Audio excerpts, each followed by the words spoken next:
பாய் பாய் பாய் பாயே திண்டுக்கல் பாய் திருச்சி பாய் பாய் பாய் பாய் பாயே பாய் என்ன வணக்கம்ப்பா. வணக்கம்ண்ணே. வணக்கம். என்ன கும்பிட போன தெய்வம் குறுக்கு வந்தது மாரி வந்துட்டீங்க. நான் உசலமுட்டிக்கு போய் 2 பாய் எடுத்துட்டு வரலாம்னு பார்த்தேன். ஏப்பா அம்பிட்டு நவீன காலத்துல பாய் இருந்ததெல்லாம் பாயா தெரியலையா? பாய் அதானே அதே கும்பிட போனது ஏப்பா இங்க வந்து பல விதமான பாய் இருக்கு. திண்டுக்கல் பாய், திருச்சி பாய், மலேசியா பாய், சைனா பாயெல்லாம் இருக்கு. உனக்கு எந்த பாய் வேணும்? அதே உசலமுட்டில இப்படிலாம் விற்கிறாங்களா? ஆமா பாரு, ஒன்னொன்னு கலர் கலரா இருக்கும் பாரு. ஆமாண்ணே. பாரு எத்தனை மத்தடில இருக்குன்னு பாரு. இங்க வர தம்பி, உனக்கு ஏதோ அண்ணன் சகாயமா விலை குறைச்சி போட்டு தரேன். 100 ரூபாயில இருந்திருக்கு. 100 ரூபா, 150 ரூபா, 200 ரூபா, 250 ரூபா வரைக்கும் இருக்கு. வளர்ந்துச்சா இருக்கு. உனக்கு எந்த பாய் வேணும்? என்ன நான் போன தடவை பாய் வாங்கியிருக்கேன். சந்தையில வாங்கிட்டு வந்தேன். சந்தையில வாங்கியிருக்கேன். ஒரு 4-5 வருஷமா நல்லா உழைச்சனேன். நல்லா உழைச்சிருக்கேன். ஆமா. நீ இப்ப என்ன செய்யற? 50 ரூபாய்க்கு எனக்கு பாய் தர. 50 ரூபாய்க்கா? ஆமாண்ணே. ஏன் தம்பி 50 ரூபாய்க்கு ஒரு சின்னது கூட வாங்க முடியாது தம்பி. இந்த நாடா வாங்க முடியாது. இந்த நாடா இருக்கு பார்த்தா, ஓரக்கால் நாடா, இந்ததே 50 ரூபா வந்துடுறேன். நரம்பு இருக்கு, அது ஒரு 50. இந்த பாய் எல்லாம் இருக்கு. இது ஊரை நாங்க வித்தா தான் தம்பி காசு ஆகுது. எல்லாமே ஒண்ணு சேர்த்து வந்தா தானே பாய் ஆகும். எல்லாம் ஒண்ணு சேர்த்து வந்ததுனாலதான் தம்பி தெரியுது எனக்கு. நீ கேட்கிற விலைக்கு இன்னைக்கு நிலைமை கொடுக்க முடியாது. நாங்க 1 ரூபாயில இருந்து வித்துருக்கோம் பாய். 1 ரூபாயில இருந்து வித்து இன்னைக்கு 100 ரூபா பாயும் இருக்கு, 150 ரூபா பாயும் இருக்கு, 200 ரூபா வரைக்கும் இருக்கு. கூடனது அந்த பாய் 50 ரூபாய்க்கு கொடுத்தானே. 50 ரூபாய்க்கு கொடுக்க முடியாது. 100 ரூபாய்க்கு இருக்குன்ற, 150 ரூபாய்க்கு இங்க வண்டி பெட்ரோல் போட்டு எங்களுக்கு சாப்பாடு செலவுலாம் இருக்கு. அவங்க கொடுக்கறது 100 ரூபாய்க்கு கொடுப்பாங்க. நான் ஒரு 110 ரூபா 120 ரூபான்னு விற்பேன். எப்பா நாங்க 3 தலைமுறை அந்த பாய் வித்துக்கிருக்கோம்ப்பா. இன்னைக்கு நேரத்து இல்ல. அப்படியா? நாங்க 1 ரூபாயில இருந்து வித்துருக்கோம். நீங்க நாங்க அந்த காலத்துல இருந்து மனித இதுல இருந்து நாங்க பாயில தானே படுக்கிறோம். படுத்திருப்பா. ஆமா. அதே ஒரு பாயில படுத்தா ஒரு பழமொழி சொல்லுவாங்க.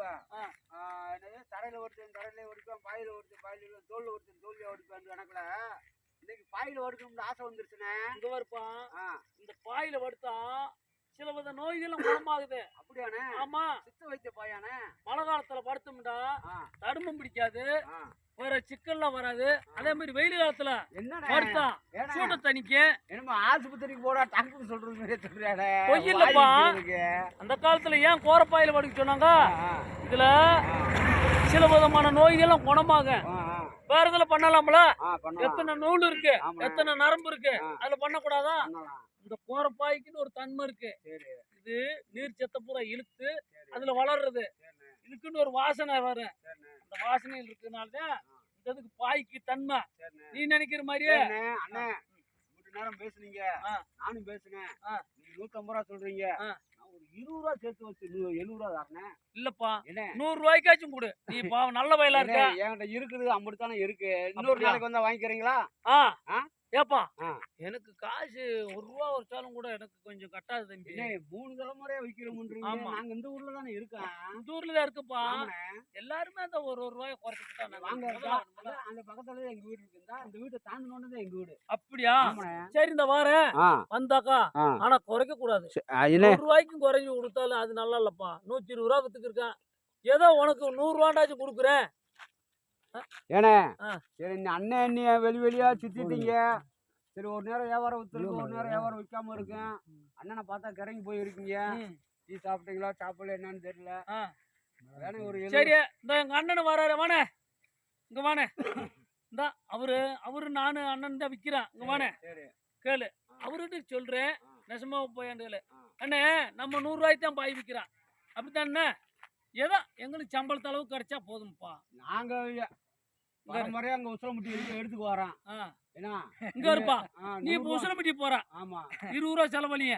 அங்க போய் டீ சாப்பிடுவ, 30 ரூபா செலவழிய. ஏன்னா எங்க ஊர்ல இருக்கிற காட்டுல மக்களை காட்டுல அங்க உசலமுட்டி போனா 50 மக்களை பார்த்துட்டு ஒரு பாயை வாங்கிட்டு ஒரு டீயை சாப்பிட்டு தெம்பா வருவான். உனக்கு வந்து வீட்லயே வந்து கொடுக்குறான். நீ 100 ரூபா கொடுக்கலாம், 120 கூட கொடுக்கலாம். உனக்கு செலவு இல்லாம கொடுக்குறோம்ல. ஏன்டா அதிகமாலாம் பேசக்கூடாது. சரி, ஒண்ணுமில்ல. நீங்க வியாபாரின்னு எங்களுக்கு தெரியும். நீங்க எப்படி பேசி வியாபாரத்தை வித்து போடலாம் நினைப்பீங்க. நாங்க எத்தனையோ பாய் எடுத்திருக்கோம். இங்க இருப்பா, இதுல போய் நாங்க வீடு கட்டி ஆ. ஒரு பெரிய மாளிகைலாம் கட்ட முடியாதுப்பா. ஏலே, இப்படி ஏதோ சின்ன எங்க சின்ன- பிள்ளைகளுக்கு ஒரு சோறு தண்ணிக்கு சாப்பாடு தானப்பாங்க. இப்படி வியாபாரி தானே கோடீஸ்வரனா இருக்காங்க. அப்படியா? ஜவுளி விற்கிறவங்களும் அப்புறம் ஜவுளி கடை எப்படி போட்டிருக்காங்க, ஆ, பாய் விற்கிறவங்களும் அப்புறம் செருப்பு விற்கிறவங்க செருப்பு கடை எப்படி போட்டிருக்காங்க, பெரிய கடையை போடலையா? அப்படியா? ஆமாண்ணே. சரிப்பா. நீ சரிண்ணே. தம்பி, என்ன நீ ஒண்ணுமில்ல. நீ ஏன்டா அச்சு முச்சுலாம் பேசக்கூடாது. சரி எனக்கு 70 ரூபாய்க்கு கொடுத்தா கொடு, இல்லைன்னா நான் உசலம்பட்டிக்கு போறேன்.